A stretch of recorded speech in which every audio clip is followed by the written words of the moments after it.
Joining us this morning from Legacy Heating and Cooling is Joe Kilcup to tell us more about what we need to know when it comes to spring cleanup. Thanks so much for coming in. Thanks for having me. Really lots to cover here because it's just been a wild season and winter and fall. So what's the number one thing that you think of when it comes to spring cleanup at this time? Well, it sure is melty out there these days, isn't it? So I like to start with the top of the house and think of myself as a droplet of water and where it's going to begin. Oh. And then where it's going to safely exit out the property of my house, hopefully away from the foundation. So two things that I think we're trying to protect the most. Number one is obviously going to be the foundation of your home. So it's very important to keep water away from the foundation and obviously the interior of your house. So that's going to start up at the roof. Okay. So I like to take a step back from my home and have a look at the shingles. And if you notice that they're starting to curl up a little bit at the ends, it might be time at that point to contact a roofing contractor and have somebody take a look at them, because they may lose their ability to shed water or waterproof your home from the top down. And that's certainly going to protect the interior of your house as well. So people that might procrastinate, it can really hurt them in the long run. It can. And this is the time of the year when we see water problems, snow is accumulating, and we're accumulating several rainfalls worth of water that all seems to melt within a day or two. So when we see water damage problems, we're usually seeing them at this time of year. So it's very important to take the steps to look at the systems and the structures around your home to make sure that they're properly maintained for this time of year. On that note, eaves troughs. So I know sometimes you go into spring thinking, I don't have to worry about it till the fall. Why is that false? Well, water is going from the roof. The next step is to look at the eaves trough. So a lot of times we think about cleaning out the eaves troughs in the fall. That's when we're thinking about leaves the most. But if you remember, the season that we had last fall was a little bit a confused season where the leaves were falling, the snow was falling, then the sun was shining, and we think we got everything. But chances are you still have a lot of leaves up in your eaves troughs. So we don't think about cleaning those out in the springtime, but we definitely want to make sure that we do that to ensure that the water is flowing through the rain gutters properly and ending up in the place that we wanted to end up. So that brings us to our downspout. So where the rain goes through the gutter and down the downspout on the outside of your house. So you also want to make sure that you're cleaning out the bottom of that downspout, because a lot of the leaves end up down there as well. If you're doing that yourself, I'd recommend wearing a pair of gloves, because it is pretty sharp, thin metal. But then you can just pull the leaves right out the bottom. Okay. What if you have let's move towards maybe more inner of the house. If you have AC, anything you need to know about for the season?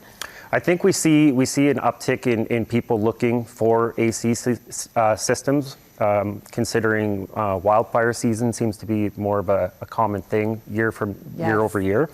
So certainly putting in air conditioning will allow you to keep your windows closed and will allow you to have some comfort in your house where you're not breathing in those lung irritants from the wildfire smoke, and still being able to be comfortable at the same time. Okay. I know that some people forget about laundry lint. So I know that's something you wanted to talk about when it comes to preventing yourself from having a fire. Yeah, definitely. You can have lint that collects in the dryer vent. So you want to take a look at your dryer vent, see what kind of dryer vent you have. A lot of people have flexible hoses off the back of their dryer vent. And the problem with flexible hose is there's a wire wound inside of it where lint can really collect up very, very quickly. Really? I always think it's always in the catcher. You just kind of forget the rest of it. Yeah, that's right. So you want to look at from the point where it exits the dryer all the way outside.